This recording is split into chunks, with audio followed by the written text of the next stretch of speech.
Mealybug can kill your entire plant. Let's see how to reuse an infected plant. Hello friends, welcome to Shalu's Artistry. Our Croton plant was severely infected by mealybugs.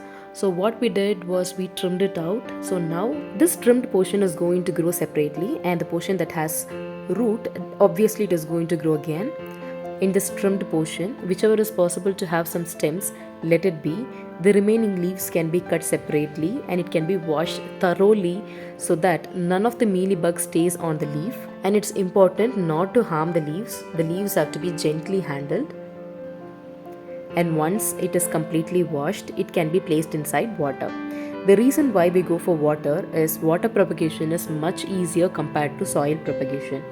For water propagation, you can use stems, twigs, or simply the leaves alone, and everything will start leaving out roots. The leaves might take a little longer, but the stems and all, it will start having roots almost by 2 to 3 weeks. So by 4 weeks, we can see that all the twigs have roots in it. And every time we change water, it is necessary to clean the leaves also, because cleaning the leaves will help in removing the impurities and pests. So the pest infection will not be recurring. And also it helps in photosynthesis. In water propagation, we have the advantage of seeing the roots. If the roots are healthy, it grows healthy, it stays white in color, and we can see that if there is any root rot or root infection, it will be seen very clearly.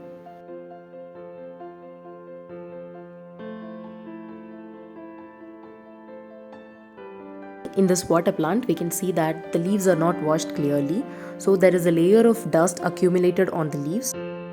This layer of dust can prevent photosynthesis, as well as it will give a not so pleasant look, and at the same time the water also hasn't been changed for a very long time.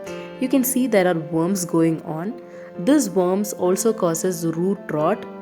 So it's very much essential that the water inside has to be changed every week for sure.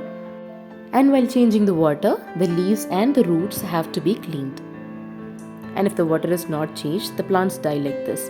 And this one, it is after 5 months. You can see that the root system has developed so much and it is white in color.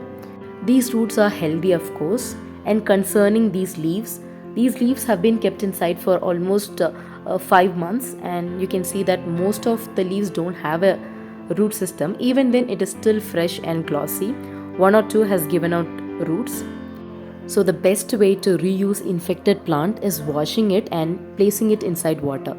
Water propagation is the best way to save a dying plant, and it is also important that the infected area should be trimmed out, especially if it is a mealybug infection, because it's very difficult to remove mealybugs. So guys, if you have an infected plant that is so severely infected that we cannot save it, this is one way you can try to save it. And if you like this video, give a thumbs up to my video and share it with your friends. If you have not subscribed my channel, please do subscribe Shalu's Artistry.